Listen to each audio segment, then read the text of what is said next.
Hello guys, तो कैसे हैं आप सब लोग।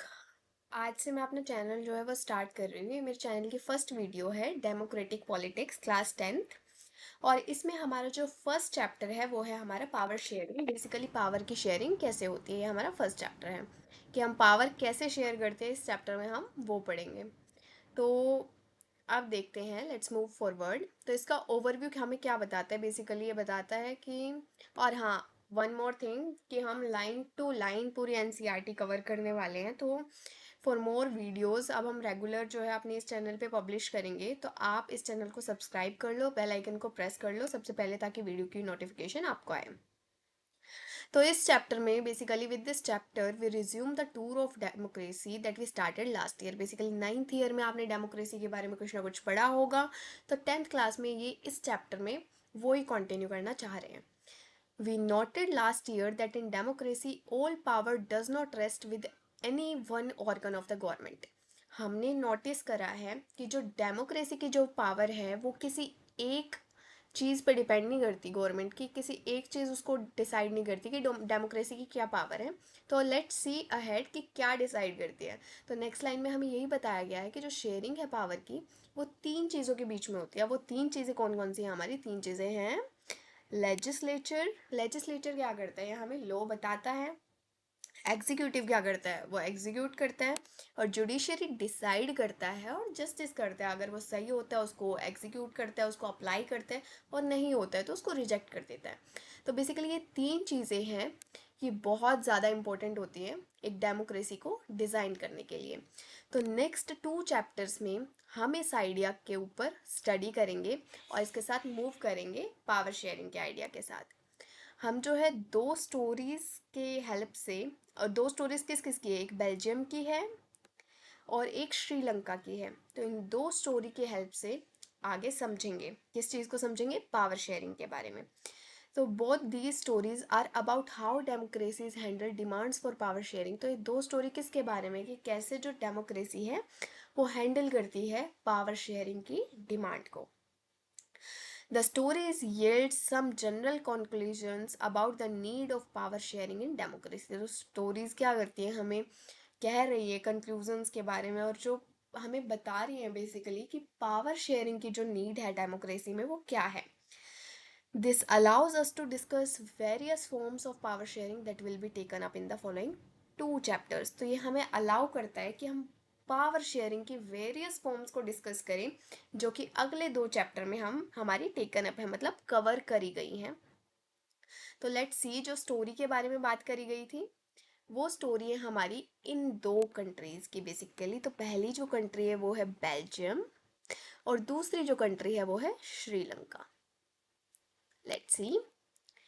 तो जो बेल्जियम है, बेल्जियम एक स्मॉल कंट्री है यूरोप में। Belgium is a small country in Europe, smaller in area, area में भी स्मॉलर है।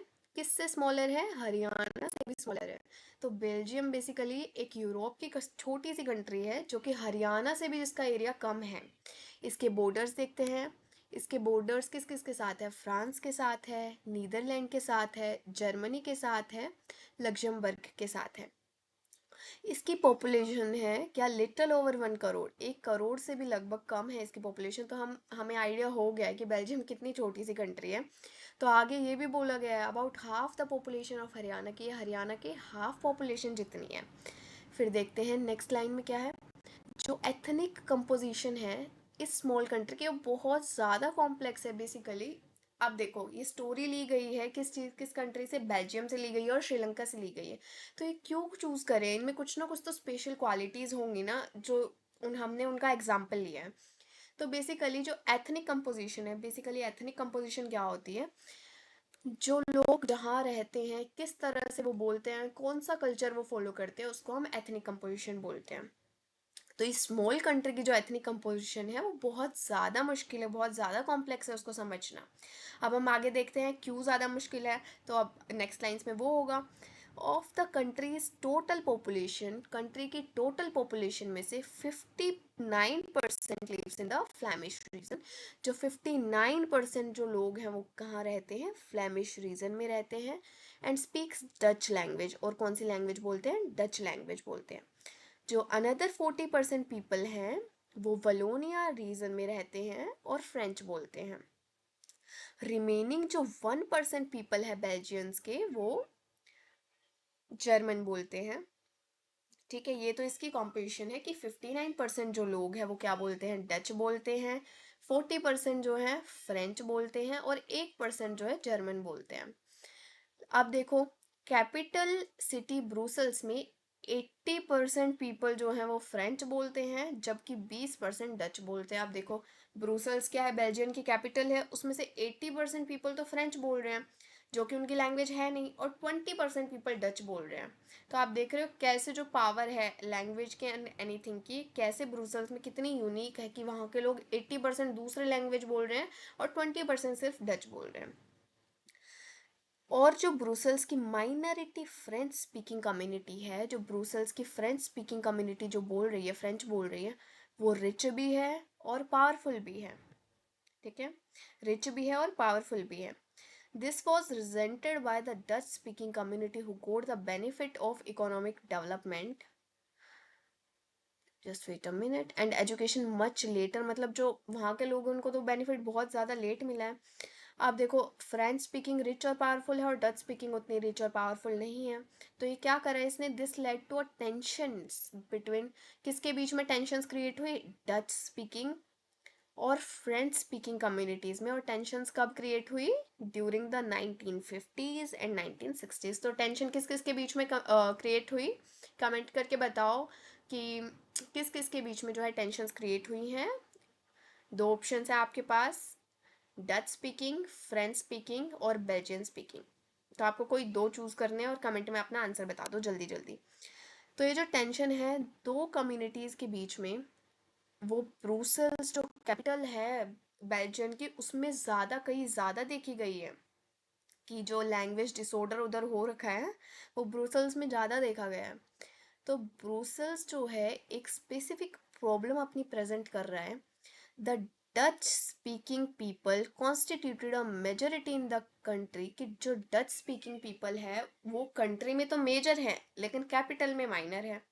मतलब कैपिटल में तो कम है लेकिन पूरी कंट्री में ज़्यादा है। ऐसे कैसे हो सकता है कि कैपिटल में जो सपोज अब इंडिया में जो है हिंदी स्पीकिंग पीपल्स 80% हो पूरे रीजन में, लेकिन दिल्ली में जो उसकी कैपिटल है उसमें सिर्फ 20% हो, कितना वियर्ड लगेगा।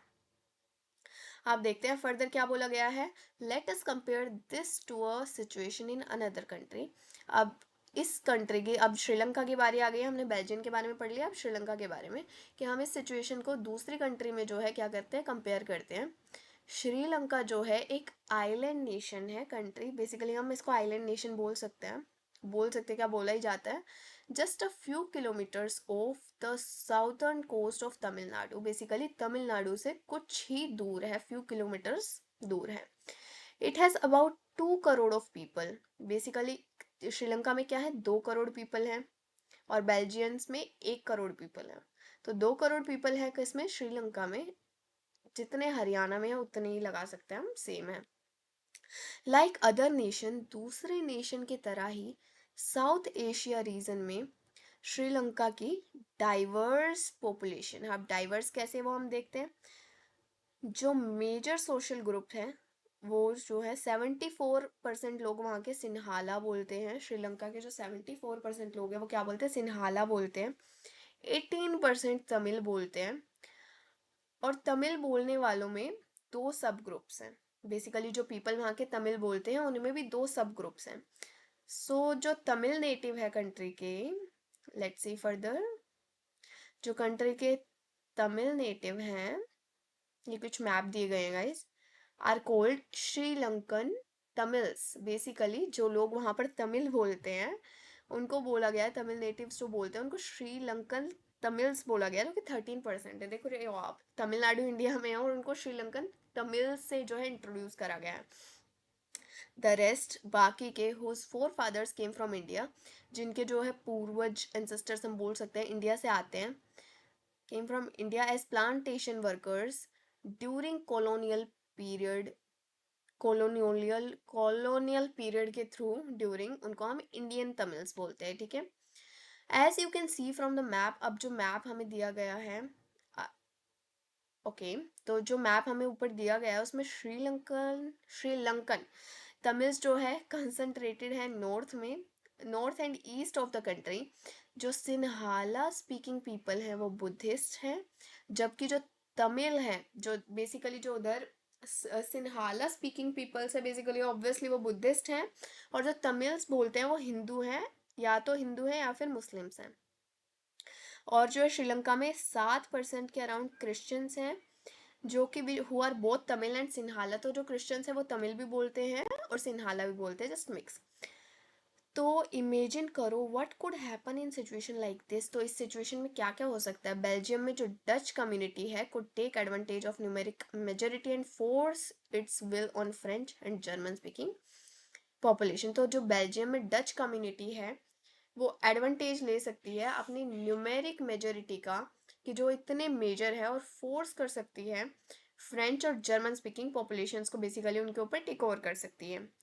This would push the conflict among communities further. तो अब भाई जैसे अब 80% डच बोल रहे हैं बाकी फ्रेंच बोल रहे हैं, अब वो टेक ओवर करेगी तो ऑब्वियस सी बात है वो कॉन्फ्लिक्ट तो कोज करेंगे कम्युनिटीज में फर्दर आगे जाके।